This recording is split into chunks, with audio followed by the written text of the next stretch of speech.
Broad match is that one campaign that gets you in front of almost everybody, but you got to be careful so you don't overspend.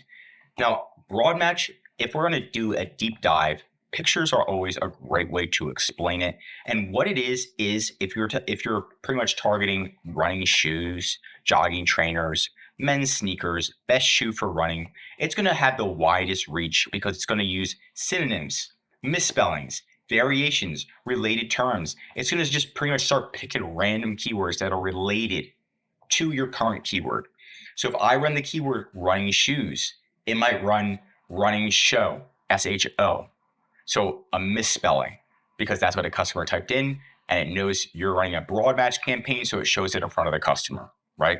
Maybe you're selling running shoes, and somebody types in running shoes for kids, and boom, now your ad shows up as well, right? So that's just an example. You kind of have a lot of leeway, and you don't determine it. Amazon determines what it changes to at the end of the day. But it's great to get seen and to test many keywords at once. It's going to be great for finding new keywords, brand awareness, because so many people are going to see your brand, and launching new products. Because with new products, you don't know what keywords work. This is the time to test it out. Now, you can get a lot of traffic, but one of the cons is it can cost a lot of money. That's why you're going to stay on top of it every day. And there are 3 main PPC match types. We're doing a broad match, what we just discussed, and that's the widest reach. We've got something in the middle, which is phrase match. And phrase match, the difference is for broad match, if you do running shoe, it's going to change it every. So it might be running shoes. It might use a synonym, shoes for running. It's going to change it all up. For phrase match, if you type in running shoes, it won't change.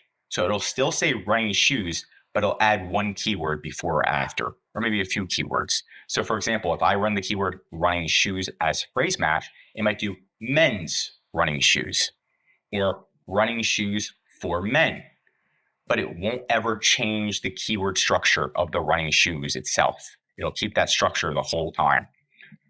Again, good for testing, good for specific intent.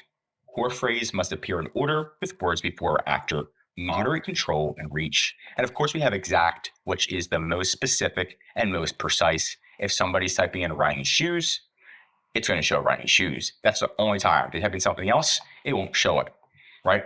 So if you want to scale, if you're starting a new brand, a new product, just focus on broad match first and then move to the others. Now, we are PPC experts and Amazon experts in general. You need to have a good listing in order for the Amazon ads to actually convert, because they'll click on your listing and you want them to buy.